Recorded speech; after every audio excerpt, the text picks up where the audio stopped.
right, welcome to another edition of Live with Dr. D, the Dr. D Show. This is War Room, our weekly installment where we get together as preachers, as businessmen, as fathers, as leaders, as citizens, as kingdom ambassadors, all these high titles and hats we wear, all the responsibility that we carry, and we come together from across the country to commentate on the current situations and circumstances dealing or concerning the citizens of God. And today is no different. I'm excited about this particular episode because last week we, I guess, generated or how do you say, sparked a fire under some as we began to discuss what turned out to be the question: what comes first, ministry or family? That's what kind of boiled down to. That was the ingredients for this particular week's session's topic endeavor, if you will. And I thank God as always that I'm not riding along. I got my brothers with me, and we're gonna keep this around from Banning, California, of course. The pastor's First Baptist of Banning, the moderator, Pastor D. Allen, is up with his East Side Detroit out in California. I ain't look today. I guess he threw it in our face because he got on shorts and a t-shirt, and must be nice out there today. So we thank God. Yeah, I'm hating. That's all right though. We can do that. And of course, my brother, the man, was president of Ikinga, the second presider of KPA. He is the senior pastor of the Great Olivet Baptist Church, pastor. And I said to him in joking, Alan, I said, man, you've been a doctor since you was 8 years old. Dr. Jesse White is on the line with us as well. And we invite you, if you want to participate in this conversation, that you can inbox us, or you can email questions to us, chat as you're sharing this on Facebook, Instagram, and Periscope. And you can join the conversation that way. I put it out there already, fellas. I sold it, I marketed it, I advertised tonight's edition as what comes first, family or ministerial responsibility. It is a hot topic. We are in the current pandemic situation. A lot of us are at home a whole lot more than we ever have been since we've been in ministry. And let's be honest, this conversation has been going on now for a number of years. I don't ever remember a time concerning the church where this conversation has been more prevalent than it is right now. So, I mean, let's just jump into it. Last week, we talked about it. Last week, we talked about wearing different hats, right? We talked about being multidimensional in a dimensional place. We talked about that last week. We kind of ran up against the end of time. And so let's pick it up where we left off, brothers. What say ye? Here's the question. What comes first, family or ministerial responsibility, and why? Talk to me.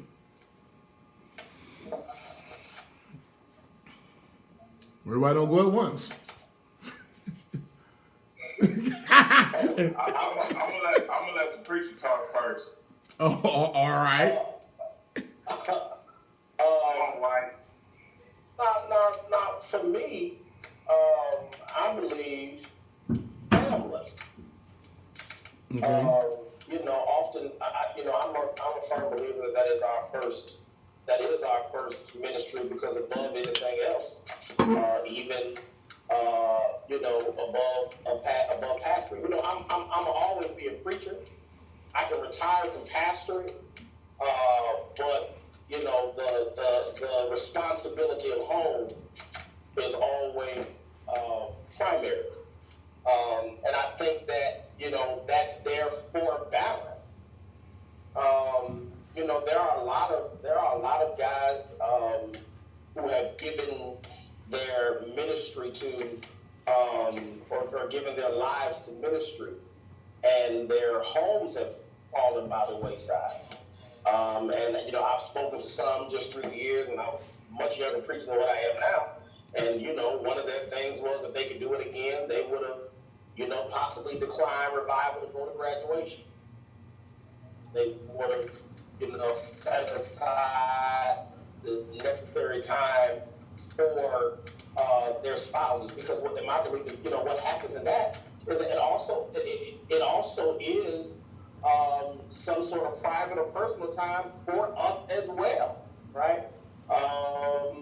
You know, we're able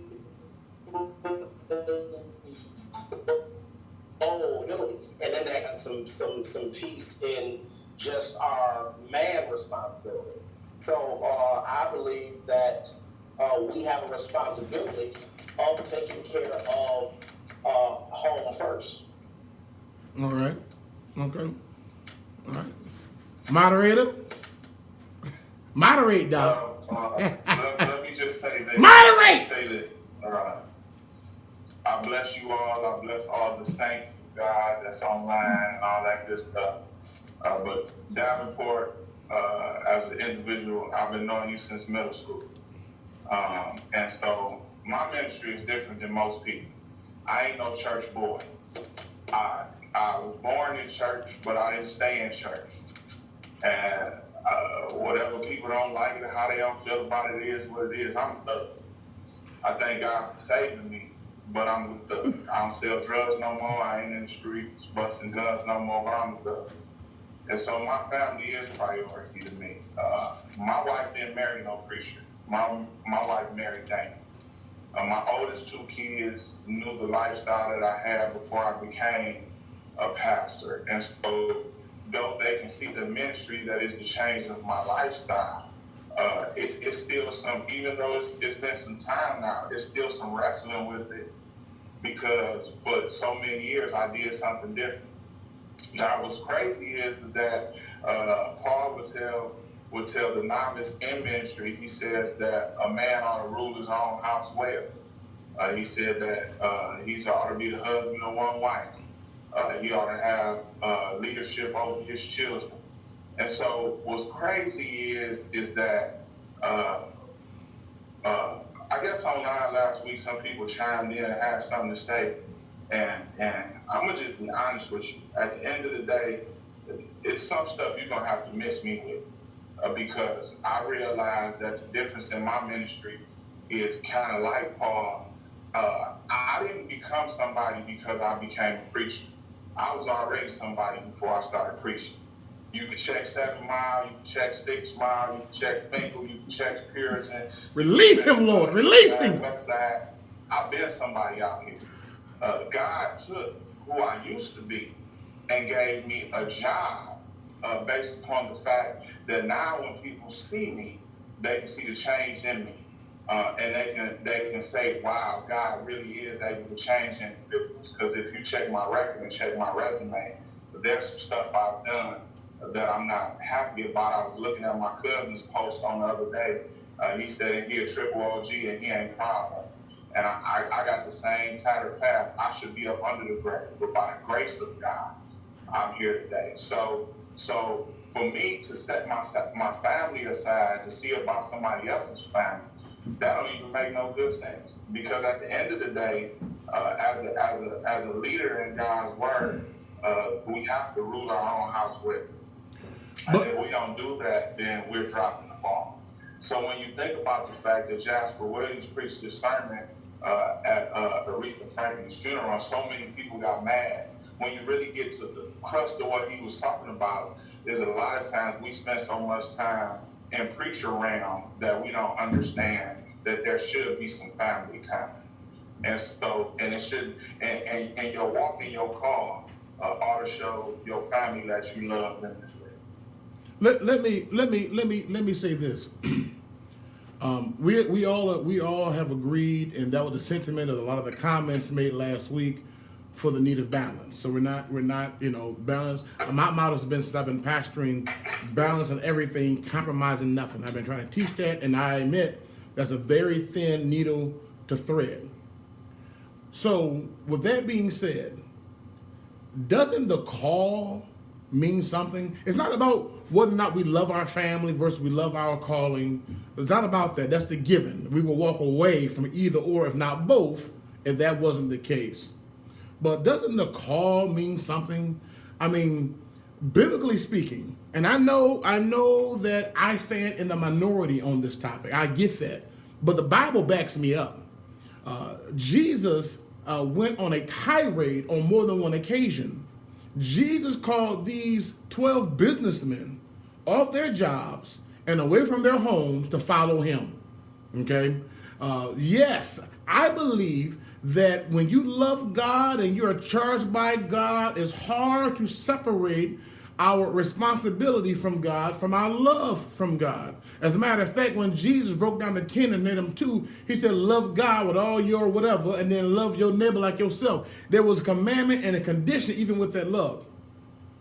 I say that if you're called to be a leader in God's house, if you're called to work in the Lord's realm, then it's on me, it's on us to make that first, and then it's on us to carve out balance so that we honor everything else we're responsible for. Yes, this is my feeling, brothers, and I'm sure you're going to come back, but yes, family comes, the responsibility of ministry comes first, but that don't mean you don't be a good steward over your family.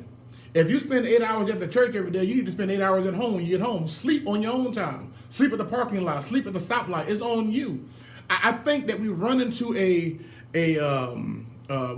problem when we decide, when we've given ourselves the license to quantify and or qualify the call we have from God. A lot of folks, go ahead.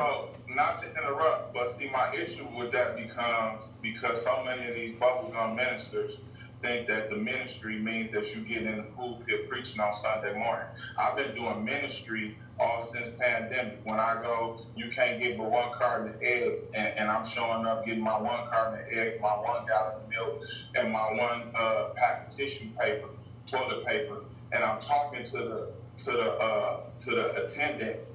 To the cashier, and I'm praying for her family. I'm letting her know I'm praying for her well-being. I'm letting her know I'm praying for her mental, her emotional, and her financial condition. I'm ministering to her. The original text says that we're supposed to evangelize as we go.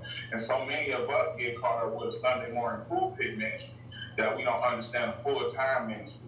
And so I minister to people all the time. My family will tell you I minister to people. My wife and my kids will ask people, can they pray for them? Or we'll discuss whether or not we can be a financial blessing to somebody that we're seeing standing on the corner or whatnot. So I don't think it's the call that gets set aside. I think that it's the interpretation of the call that really gets messed up, because so many individuals think that it's just all about the pulpit presentation on Sunday morning, and the reality is that ministry starts hot dead on Monday morning. It starts on Tuesday afternoon. It's still going on Wednesday night. It's still transparent on Thursday. And so many of these dudes that just want to preach and shout and all of that, they don't really come to the understanding that ministry is a full-time job. And so I can't speak for nobody else, but certainly where I am, I can almost not go somewhere and not run into somebody that recognizes me and wants just seeing me as either some encouragement or wants some encouragement or conversation. And so with that being said, yeah, we do take our time all the time. It is at the forefront.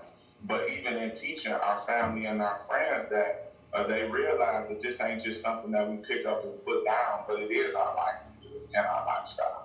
So, I mean, I agree with you in that mind frame. It's just that a lot of people don't rightly interpret the fact that to minister is to be a servant. You look up the original translation as God is talking to Joshua in Joshua chapter 1. He says, as Moses was my servant and you were the minister to Moses. Word minister means servant. The word servant means slave or worshiper to God. So I don't think I picked that up and put that down. I think I really try to be mindful in making sure I'm serving and worshiping God by taking care of my family. All right. Well, I mean, I guess because we're having this conversation, I'm just making my statements based on the fact that we're going to consider the genuineness. I don't think genuinity is a word. The genuineness that ministry is real ministry. Whether it's pulpit ministry or evangelistic on the street or pray over the phone, ministry is ministry. But my point was to the question is what comes first? What's the top priority? That was to me where a lot of folks today have their problem. because real ministry is time consuming. Real ministry will drain you. Real ministry will mess you up. Dealing with, you can pray over someone at the grocery store, and if the Holy Spirit uses you correctly, at times it will drain you. And so if you're with your family, you're not going to feel like talking after that, because God's going to talk to you as he restores you and replenishes you. You're going to meditate on what just happened. So real ministry will always have an effect on the mindset of an individual. But I think you said some, Pastor, that was key. You said teaching your family what real ministry is. And I think, White, that's the problem. I think the problem with the question, there's conflict, there's contention, okay, with the question. The question in itself says you have to choose one or the other. And that's why a lot of people have their issue, because it is easy to say or take a stance, generally speaking, that I will put my pastoring, my preaching, my ministry down for my family. And we will quote scriptures, maybe out of context, about being a good steward, and the man who doesn't take care of his family is an infidel. All that's written and all that's true, but that does not exclude the fact that ministry still comes first, and it's standing on its own, right? So that my point is, well, I guess I should say it like this. If we teach our family the importance of what we do, how can there be conflict? If we teach our family... So now to that though, I don't think that there is this, there is this one thing then the other that is just consistently first. Are there going to be moments where the call to ministry may have to override the time that I'm going to spend with my family? For sure. But at the same time, I also think we're given the permission, the authorization to also say, hey, I need to set aside this time for my family. And in those moments, the call to ministry comes secondary. To your point about the scripture, or about the scenario where Jesus calls, he's calling these 12 men, and we say that, he's calling them from their home. We don't know the state of their homes, which led to him calling them. And so I believe that there is a structure, right? There is if my wife and I are on one accord, right? And we understand, hey, this is what's needed for us and for our home to run effectively, then when I go to do ministry, I can go to do ministry without burdens, without her feeling neglected, because her and I are on one accord. And so we don't know, however, that did not take place.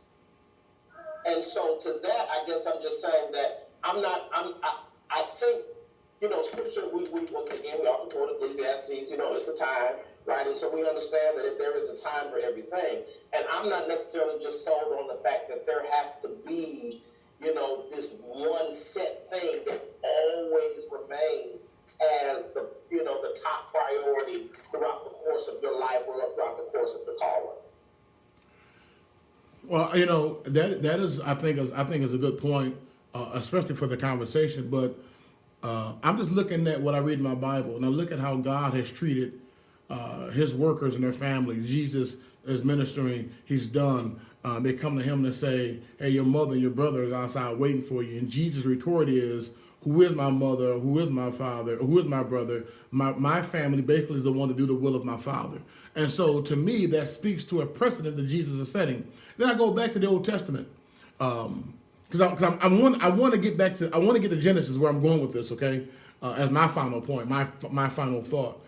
He tells Hosea, "Go marry Gomer. Go marry this prostitute and have kids with her. She's going to do you wrong. She's going to do you dirty. It's going to mess up your reputation. But I, God, want to make a point." How much value is God putting in the marriage of that prophet in that situation? We can say, well, that's isolated. Fine, but it is an example. Here, I'll give you another one. Ezekiel. Ezekiel telling God he's faithful. Ezekiel and God has some issues. And then God tells Ezekiel, I'm going to take for you the love of your life. I'm going to take her from you. I'm going to kill your wife. And then 3 verses later, the Bible says, and his wife died with a stroke. God tells him, don't even mourn for it. Get up and go back to work. Go back in ministry. Go back and tell the people what I have said. My question is, What is the Bible teaching us about God and his view on marriage? Because if we want to go back to the original basis and go back to Genesis, Eve was not created to be equal with Adam. Folk can get mad about that all they want. That's not what's written. Okay? She was made to be a helpmate to Adam's already assigned duties and tasks. Okay? Adam, like most of us, elevated his wife to equal status. Adam calls Eve his wife. God always referred to her as a helpmate. As a matter of fact, we know that to be extra true because when God issued the punishment for the sin, what he did was, as a punishment to Adam and Eve, he reinstituted his original standing by putting Eve back as servant to her husband. And so my point is, and again, if you take on a wife, you have children as a man, the Bible tells us we have to have responsibility over them. We also have to have an example, live our life as an example to our family and to the world. And so we want to be good stewards over all that God has put to our hand. And we're not doubting that. We're not saying neglect your family. As a matter of fact, the Bible speaks about that too. If you neglect your family for ministry's sake, you can't serve. That makes sense as well. But what I have a problem with, and Dr. White, you just said it, I have a problem, generally speaking, with people who think in ministry they can pick and choose what they want out of the Bible and hold fast to it. Because although God says, "I change not," we know He set some parameters in place. He gave us some authority, right? He gave us some leeway. We are free moral agents. The Bible teaches that. And there's some standards I don't think He plays with. And I think when we do that, I think when we man, I got some good stuff. I'm trying to talk fast so you guys can come back in. But when we give ourselves license to change what's been written, I think we open up Pandora's box and a whole lot of things come in that we can't deal with. And then we open this Pandora's box and now we have all these people doing stuff outside what's written and we call them rebels. But we stop to realize that we have been the ones who taught them that. It's like the pastor who has a church, who's trying to grow his church. And then John over here that goes to St. Mark's Baptist bathtub gets mad with the pastor. And then John goes over and talks to this other guy, talks about how he don't like his pastor. And then there's another guy tells him, come join my church.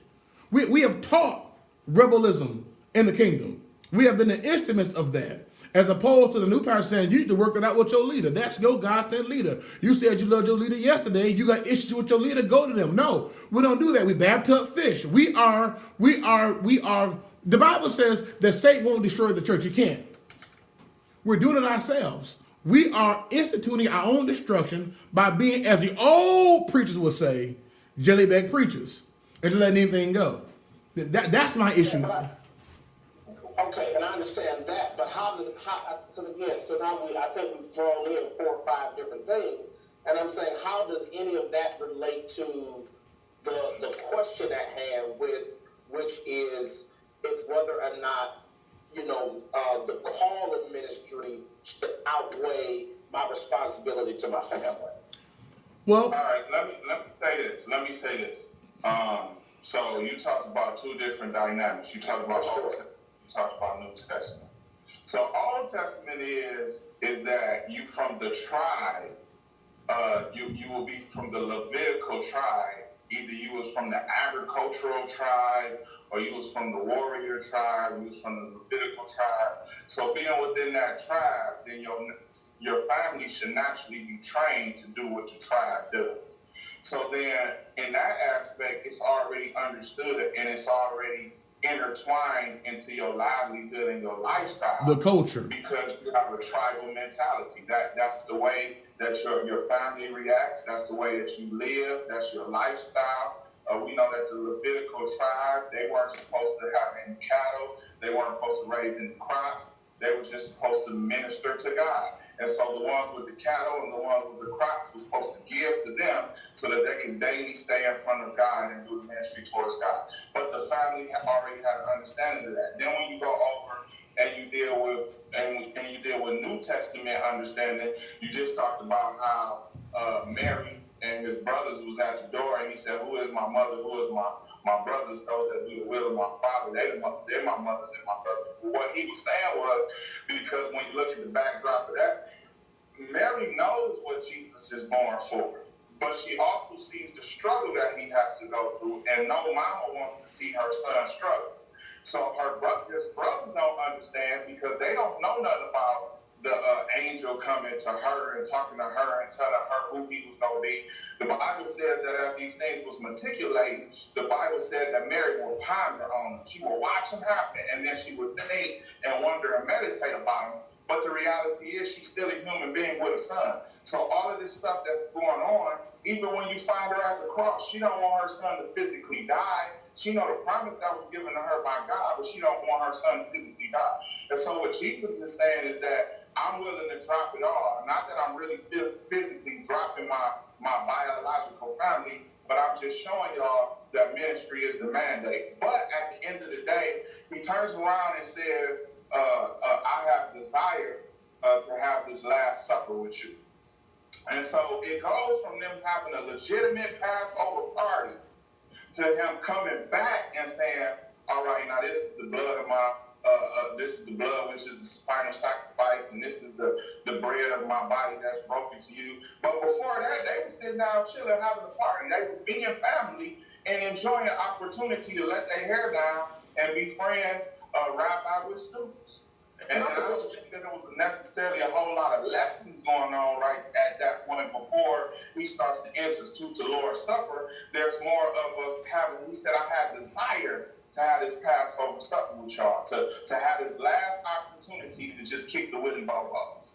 And so that's important to me, that as we talked about earlier, that there is balance. But what happens with us, I believe, in the calling is that's why I started off the way I started off, because my wife didn't marry no preacher.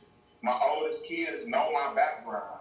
So now I have to retrain them as the Lord is training me for the lifestyle that God has given me, because it's totally different to the one I was living prior to the call. Yeah.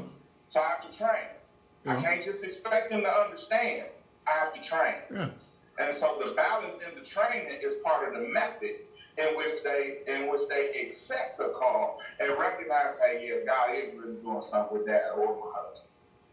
Plus, even in that, and I agree, and I guess to take it one step further, even in that context, the responsibility that we have to our siblings or even to our mother in a natural sense is completely different than the responsibility that we have to our wife and our children. Amen. So even with Jesus saying what he said, it's a completely different responsibility that we have to our mother, that we have to our siblings, than that of which, the responsibility that we have with our wives and with our children. I'm the baby of 5, right? I don't have to raise my brothers, right? There's a completely different dynamic that I have with my brothers, that I have with my sisters, than that I have with my children. And so I think that we also have to take that into consideration, when we're trying to use it to say, hey, the call of the ministry outranking or overriding the call to our spouses and our children. Well, I think with the example given, Jesus doing ministry, he was interrupted because of his family, and he reversed the interruption by saying, no, what I'm doing is most important. And so to clear any confusion in the future, I took Jesus saying this: those who are my family will understand what I'm doing, so there will never be any conflict. There won't be any contention, however that comes about. I think that's the thing here. And again, I knew I would be in the minority opinion, because it's hard. It's hard to be faithful, hold on few things, and then take the responsibility to be responsible for everything. It's hard to say, no, I have to do this. I have convictions. I have to do this. We like to say, I'm gonna say the unlearned like to say that the devil was able to tempt Eve because Adam wasn't around, and I don't even understand how we got that. It's like Adam left the garden. That wasn't the case at all. Adam was on his job. If Adam wasn't with Eve, Adam was with God. And so the separation came was when Eve started. Well, we don't have time to really unpack Genesis for itself, but just for the point of the matter is that I think that we've given ourselves, and this is my point, and I think this is why the conversation is relevant. We've given ourselves too many licenses and too many leeways, and we don't have any convictions on what the Christian standard is. We have convictions on when we sound good, 3 points in the clothes, holler the church, hoop the church. We have convictions on making sure that we're compensated for what we do. All those things, I think, have become more prominent and pressing to the fact that we have to occupy till he comes again. And the reason that's my thing. And I see just like you brothers do. We have developed some weak people, and let's just be honest. And that's not to say we all don't have our failings and our faults, because we all are growing. Even the most sincere, the most genuine person in the walk is still growing. But we have developed, and we've allowed to develop some very weak leaders, in the church. And how do you tell? How do you tell? God help me, I might as well get all the way in trouble. How do you, if you're a God-sent pastor, and you have a member that calls you, they lost their spouse, their parent, and they lost their spouse in the middle of the night. How do you tell someone who's grieving, who's looking for some comfort from God through you, call me later when I wake up, they're going to be dead when I get up? Why is that okay? How did we get there that now if you're on vacation and you've allocated responsibility, fine. We've all grown up watching pastors be out of town and someone pass away, they'll come back home. But I think that again, so reverting back to what it is I just said, if I can be on vacation and divert responsibility, then my point earlier was balance and understanding that in certain moments it is okay for what you're doing in terms of what you're doing with your family to override the call of ministry in those moments. A scenario where a pastor says in the middle of the night, your member calls, they're faithful, whatever the case may be, hey, their loved one has transitioned, and your response is, hey, let me call you when I wake up, whatever the case, you're negligent. And negligence, I don't feel like has anything to do with the question at hand. It has everything to do with the question at hand. I don't think so. No, because I'm not negligent. I'm not negligent because the original question was the call to ministry or the responsibility to our family. Mm-hmm. You calling me in the middle of the night? I'm not dealing with my family. I ain't dealing with the call to ministry. I just don't want to get up. And so I'm being negligent in my responsibility. That doesn't have anything to do with the question at hand. Now, I'm going to tap in then, White, and say this, because my problem becomes this. I believe that so many individuals end up in the leadership position, and people elected them into leadership, but God didn't call them into leadership. And so there's a difference. Sure. And you ought to have a heart of God to be called into this. I can't speak for you, Davenport. I can't speak for you, White. But I didn't want to be nobody's pastor, and I didn't want to be nobody's preacher. As a matter of fact, me and my wife had a full-blown conversation, and I asked her, should I go into ministry or should I go into nursing? And my wife said, do what the Lord told you to do, and I went into nursing. And God found me in nursing. And check this out, my man. He said, you can do this, and I'm going to make you successful. He said, but you're going to lose your wife and you're going to lose your kids, or you can do what I'm telling you to do, and I'm going to make sure I take care of you. And so what I need to be said and stated in this conversation, that there are so many pulpiteers that place themselves before a parishioner, and that's the problem. That's my point. Because when you really have the call and the yearning and the burning and the desire to do what God called you to do, it will wake you up out of sleep. That's my point. Not know absolutely calling your phone. It'll have voices going on in your head. It'll give you sermons from your kids talking to you, and from your wife talking to you, and from talking to your mama, and talking to people in the grocery store. It will have the Holy Spirit working with you when you ain't even reading the Bible, but God will give you Bible scriptures based upon real life situations. The call within itself, if you really been called and you haven't chosen yourself, you can't dodge the call. There's no ifs, ands, or buts about that. So the relevance here for me is the fact that there are many individuals who put themselves in places that God have not placed them. And then people, because they like the way they look, or because they're charismatic, and they like the way they sound, or because they can tune up, they allow leadership just like Aaron tried to do, and just like Miriam tried to do. They allow leadership because of character, because of charismatic charisma. They allow for leadership to come place instead of recognizing God's chosen call. Hold on, Alan. White done drove into the rapture because the stars that got dark. You drove underground, Reverend? Oh, well. Oh. Well, that's our show, brothers and sisters. I don't know. We got caught up there. So thank you to Dr. White and to Dr. Allen for that riveting conversation here on Dr. D, the War Room. And what is your take on that? How do you feel? Because the reality of it is that we have some conversation we need to have. And my whole point was that we got to a place where we have just given ourselves too many excuses. So I thank Dr. White and I thank Dr. Allen for being on this edition of the War Room. Thank you for chiming in and being on. I see a lot of folk that jumped in on the conversation. Thank you all for being present with us. We pray something has been said to help you. And I'm at a loss for words. This won't happen again. I tell you that right now. In Jesus' name. God bless you. Have a solid rest of your week. Stay safe. Stay faithful. And